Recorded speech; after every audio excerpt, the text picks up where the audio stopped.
Колко интересни произведения има тук в тази школа и много хубава музика, която аз искам да науча. Как ще стане това?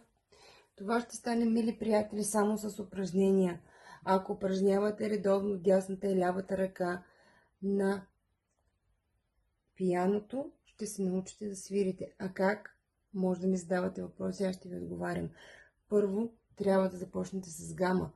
Второ, с етюди, докато не развиете двете ръце. Техниката на дясната и лявата ръка. Едната и другата по-отделно и едновременно. И чак тогава може да преминете към тези красиви и прекрасни мелодии.